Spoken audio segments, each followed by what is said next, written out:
Welcome to America's Voice Live. I'm Steve Gruber. Today is, well, it's Halloween. Let's get to the day's top stories today, shall we? As we, wrong place, aren't I? Today's Halloween. And it's live from Studio G, the heart of America. I'm Steve Gruber, saying the things you need to be hearing every day. Here's 3 big things you need to know right now. Number one, Texas has won a major battle with the Biden administration when it comes to fighting the war at the border. We'll have that for you. Number two, the war in Gaza. Well, it's spreading. Could become a bigger war at any time. You know that. And number three, it's a bombshell revelation that the National Archives has 82,000 Joe Biden emails written under a fake name over several years. It, in fact, dwarfs the email scandal of Hillary Clinton. Think about that. This is just the latest bomb to drop right into the middle of Joe Biden's reelection campaign. And yet, another hit for a guy who, according to Gallup, has dropped to a historic low of 37% approval among the American people. It's not the only poll showing him that low, but for Gallup to say that, it's worth taking a look at. At some point, you start to ask yourself, how long is he going to hang in the race? The admission came Monday in a little notice status report on a FOIA lawsuit filed against the National Archives and Records Administration. The suit was filed by the Southeastern Legal Foundation. It has the capacity, it does, to derail the entire Biden administration as it spans several years and includes at least 3 different pseudonym emails. Fake names. Fake names. Smells like Hillary Clinton, doesn't it? They're all used during Joe Biden's tenure as vice president, and many wonder if it could contain smoking gun information in the ongoing investigation of the Biden family business that collected a haul of some $24 million. $24 million in return for, well, no work at all that anybody's able to point to. Nothing that anyone can figure out.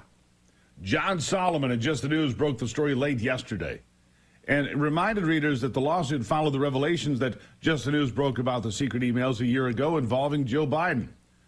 The 3 known covert email addresses are robinware456 at Gmail, JRB Ware, that's JRB Ware, W-A-R-E, at Gmail, and Robert L. Peters at PCI.gov.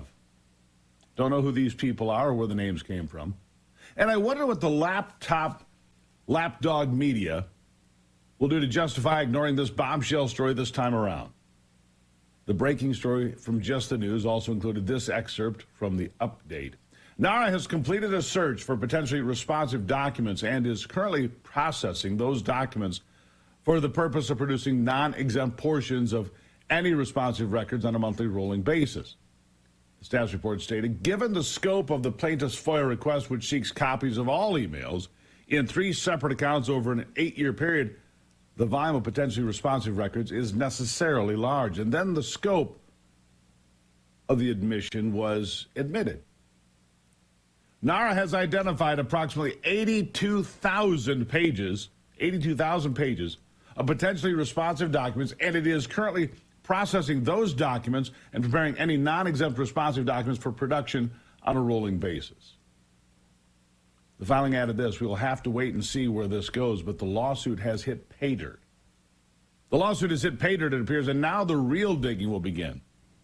And I can certainly believe that the congressional investigations will be keen on learning all they can about what those emails contain. Meanwhile, 82,000 emails. Think about this. Hillary Clinton did off-the-book emails. 55,000 was the most ever identified. Of course, she got rid of 30,000 that she bleach bit and destroyed. But 82,000 pseudonym emails over 8 years using 3 different names at least. I wouldn't be surprised more comes up. Now, here's the question. Did Joe Biden discuss with Hunter Biden business dealings, with Jim Biden or anybody else in the family business dealings that he claimed to have no knowledge of? So this is just the latest bombshell for the sitting president. And the problem for Joe Biden, well, they're piling up. How about the time tested and totally rejected Bidenomics? Bidenomics, how's that treating you today? When you go to the grocery store or look at your paycheck and try to buy something, how's Bidenomics working for you? Rent? It's exploding. Thank you, Joe Biden. There's just one example. I want to give you an example of a renter in Denver, Colorado, who got a notice, rent's going up, next month. Rent's going up. Oh, it is? Yeah, how much? Oh, really? Listen to this. So I got a letter from my apartment complex to Miss Rachel Peterson Connolly. I'm not going to read the whole thing, but basically, if Ty and I choose to renew our lease in August, it's going to cost us $4,008 a month. We live in a 2-bed, 2-bath in South Denver.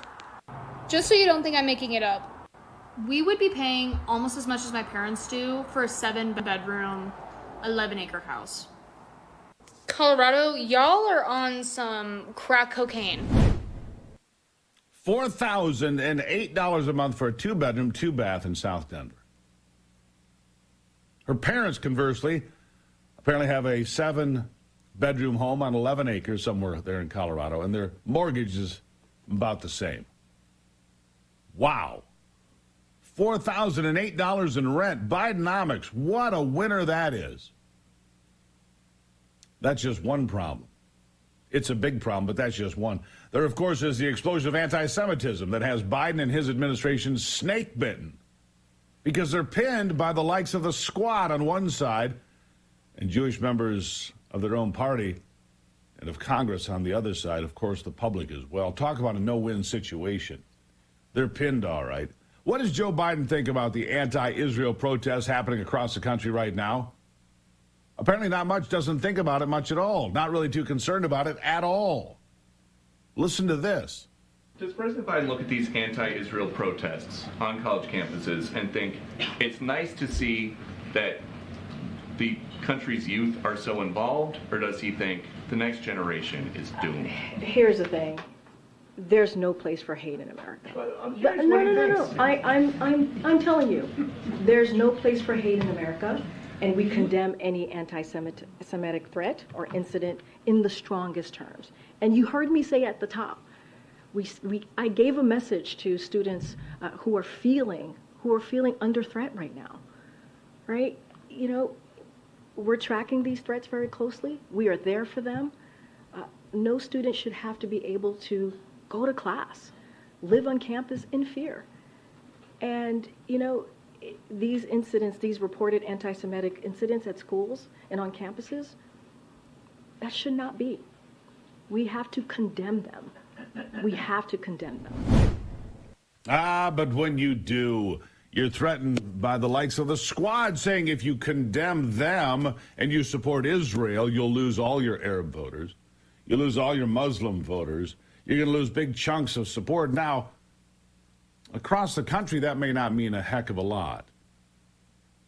Jewish voters are almost 3% of the voting public in America. Muslim voters are about 1%, according to the numbers that I've looked at. But in certain places like Michigan, where I live, you have a large number of Muslim voters that could swing an election. In a swing state like Michigan, at a critical time like a presidential election in 2024. Lots to talk about. We're not done. We'll continue with the Steve Gruber Show after this.